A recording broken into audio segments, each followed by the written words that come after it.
لم يخطر على بال أحد من المتتبعين لشؤون الكرة الجزائرية أن تخلو قائمة مدرب المنتخب الجزائري جورج ليكنس التي انتقاها لكأس أفريقيا 2017 من اسمين كان يعدان من ركائز منتخب الخضر وأهم عناصره. ويتعلق الأمر بسفيان فيغولي لاعب ويست هام يونايتد وقائد المنتخب الجزائري كارل مجاني لاعب ليغاناس، اللذين لم يرد اسمهما في قائمة 23 لاعبا.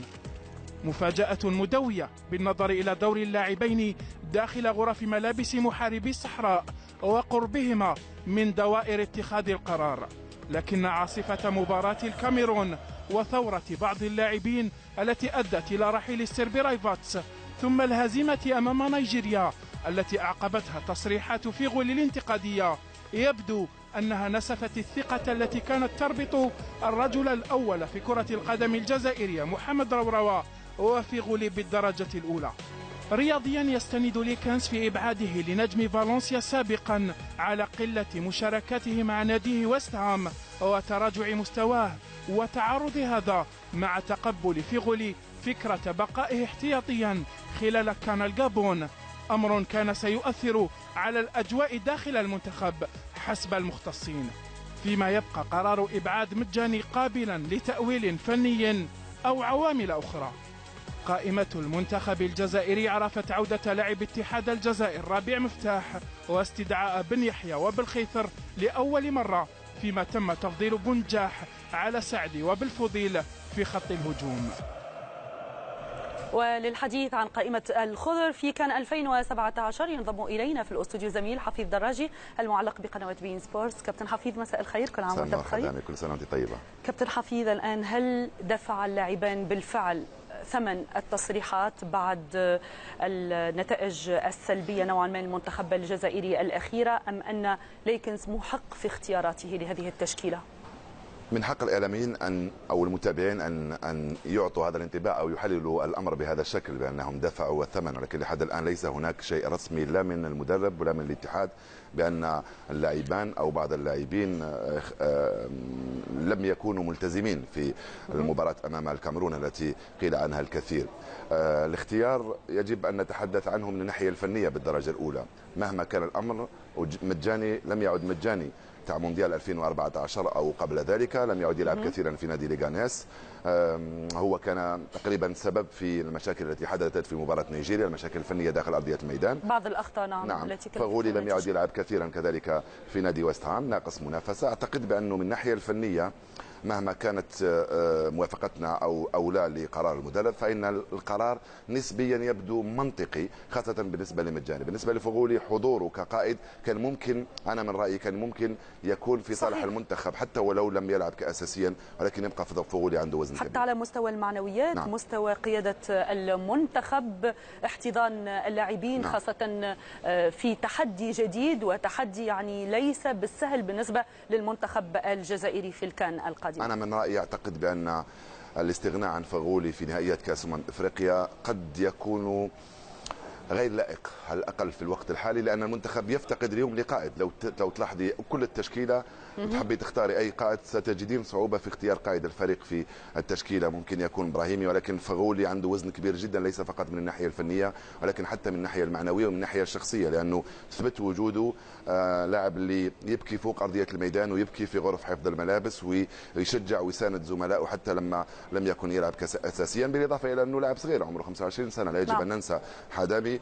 وبالتالي المنتخب أبوابه ما زالت مفتوحة للاعب من حجم فغولي. وربما هذا ما دفع ببعض المتابعين، نعم. والإعلاميين بالفعل للتوجه لهذا التفكير، ربما مثل ما ذكرت خاطئ، باعتبار أنه دفع ثمن بعض التصريحات والانتقادات وبعض المشاكل التي كان المنتخب في غنى عنها بالفعل بعد مباراة المنتخب الكاميروني. أنا شخصيا لا أراها من هذه الزاوية حدامي، أعتقد بأنه خيار فني أكثر مما هو شيء آخر، لأنه ليكنز لم يكن موجودا كمدرب والاتحادية لا تعاقب اللاعبين بهذا الشكل، وبعدين فغولي ليس أي لاعب.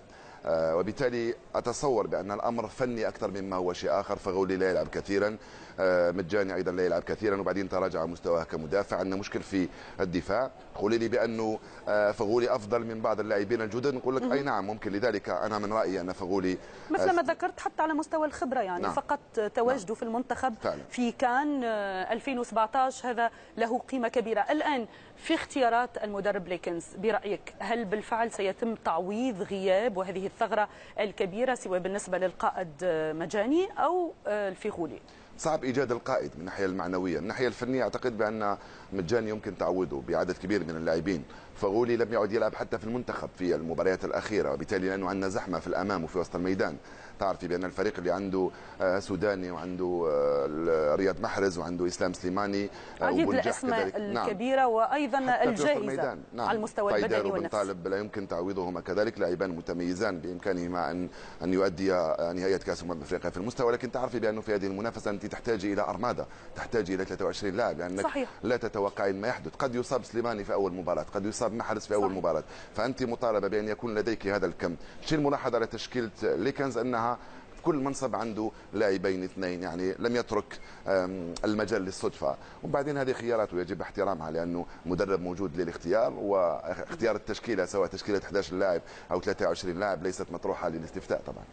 نعم، لكن برأيك الآن هي اختياراته تتحمل مسؤوليتها بالفعل المدرب ليكنز، لكن في هذه الفترة في التحدي القادم في الجابون 2017 مثل ما قلنا رهان كبير بالنسبة للمنتخب الجزائري مع كل هذه الأسماء المتواجدة. هل هو بالفعل قادر على رفع سقف التحدي ومنافسة منتخبات ليست بالسهلة أيضا في المجموعة؟ على الورق قادر. الشيء الجميل هذه المرة هو أن الضغط لم يعد كبيرا على عناصر المنتخب الجزائري، لأنه ليس المرشح رقم واحد بالنسبة للجزائريين وبالنسبة حتى لمتتبعي الكرة بسبب نتائجه في تصفية كأس العالم. المنتخب اللي تعثر أمام الكاميرون ويخسر أمام نيجيريا ليس مرشحا للفوز بنهائيات كأس إفريقيا شهران بعد ذلك. وبعدين اليوم تجدين نفسك حدامي أمام تونس، المغرب، مصر، السنغال، مالي، كلها منتخبات قوية جدا. مجموعتنا قوية مثل ما مجموعات، لذلك قلنا أنه الرهان صعب. نعم، المستوى الآن على مستوى القاري صار كبير جدا وراقي، وبعدين ظروف مختلفة. أنت لو لن تلعبين في ملعب ستانفورد بريدج أو في لندن أو أنت تلعبين في الجابون، ظروف مناخية صعبة. لكن بالأسماء التي ذكرناها سوداني، محرز، سليماني، المتألقين في الدوري الإنجليزي الممتاز من أفضل الدوريات العالمية، برأيك هل هم غير قادرين على تحقيق حلم المنتخب الجزائري والجزائريين الشعب الجزائري في كان جديدة؟ أنا أتوقع بأنه الكان التي منعت الجزائر من احتضانها سيكون من الصعب أن تمنع من التتويج بها. كان 2017 منحت للجابون على حساب الجزائر، ولكن من الناحية الفنية أتصور بأن سيكون التعويض، وبإمكان المنتخب الجزائري أن يتوج بلقب الكأس التي كان من المفروض أن تنظم في الجزائر. من خلال الدور الأول برأيك والمنتخبات التي سيواجهها المنتخب الجزائري حظوظ مجموعة ليكنز الحالية؟ الفوز بالمباراة الأولى مهم جدا بالنسبة للمنتخبات، سواء بالنسبة للجزائر مع زيمبابوي أو لتونس مع السنغال. ضروري الفوز بالمباراة الأولى، لأنه دخول المنافسة بفوز مختلف تماما عن دخول المنافسة بخسارة أو تعثر، خاصة وأنه المنتخبات الإفريقية الآن قوية جدا، وتعرف الآن المنتخب الجزائري جيدا وتعمل له ألف حساب. لذلك مهمة صعبة، الضغط ليس على اللاعبين الجزائريين، المهمة صعبة ولكن التتويج ممكن. المواجهة العربية في كلمة؟ كنت أتمنى أن تكون الثالثة، الثانية صعبة شوية، خاصة الثانية تكون صعبة. كنت أتمنى أن تكون الثالثة، وأنا متأكد بأنه ستكون مواجهات عربية في أدوار متقدمة، يعني بالإضافة إلى الجزائر تونس ستكون مواجهات عربية في ربع النهائي ونصف النهائي. حظ موفق للمنتخب الجزائري وأيضا لبقية المنتخبات العربية. نعم، لبقية المنتخبات. شكرا جزيلا لك يا كابتن حفيظ الدراجي على قنوات بين سبورتس. شكرا.